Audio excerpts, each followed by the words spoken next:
Good morning. Welcome to Convertible Conversations. Welcome from me and my shadow. Ever think much about your shadow?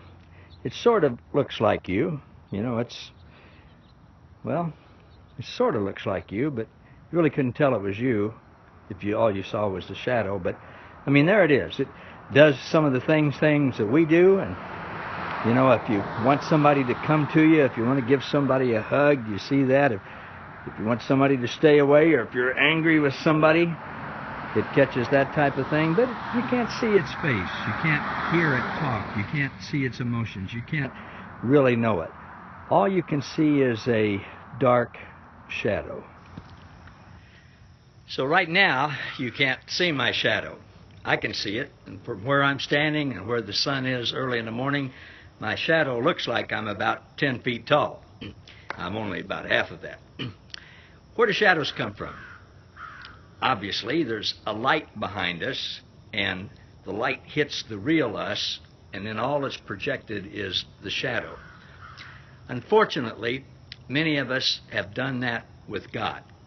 When you turn your back to a bright light, and God is light, Jesus is the light of the world. He is the light of everything, the bright, shining light that illuminates everything. But when the first man and woman, and then all of us since then, when we become afraid of God and scared of God and think of Him as a bully that's going to get us because we messed up, we tend to turn our back to God and look away from Him. And then all we can see is a shadow. We can't see God. We can't see His face. We can't see what He's like. We can't really hear Him. All we see is a shadow that's dark and has some of the same motions that we have. Unfortunately, we look at God that way. We think of Him as dark. We can't know Him. He's distant. He's unapproachable. We can't hear Him. We can't see His face, but He's always watching us.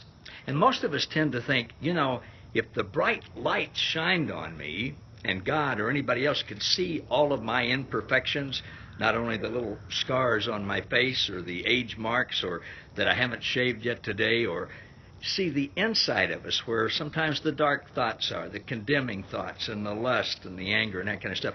We tend to think if the bright light of God could see all of the things in us that we want hidden, He couldn't possibly love us. He couldn't possibly like us. He would want to punish us. That is all wrong thinking. God tells us just the opposite. Of course, He knows us completely and He sees us completely anyway, even if we think we run from Him or turn our back to Him. Here's the best news of all. God knows everything about you, warts and all, thoughts and all, everything that you've ever done. He knows all the bad things about you and all the good things about you, and He loves you unconditionally. Unconditionally. He's forgiven totally all the imperfections, all the sin. He's taken them all away. He chooses not to remember them. He will never bring them up to us. They're not an issue with us. Our behavior, our moral activity, those types of things are not an issue with God in our relationship with Him. Yes, He's sad when we do things that hurt ourselves and others because it hurts us and we're His kids, but it has absolutely no effect on our relationship. So I encourage you today to think about the bright, loving, warm, all-embracing, all-illuminating light of God which shines the truth on you, the truth that Christ is already in you. Because of everything that He's done at His finished work at the cross, He's taken care of everything in your relationship with Him forever. And not only you, but everybody else. That's why it's called the good news. It's not good news unless it's good news for everyone. So maybe today and the days after, you can do what I'm trying to do. Every time you see your shadow, you can go, oh, I don't want to think of God as a shadow.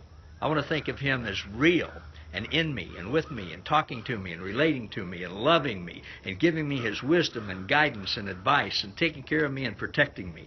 That's the real God that we have the privilege and the opportunity to not only know, but to live with and be with intimately every day, now and forever. Hope that's an encouragement to you today. See you next time. Thanks for watching.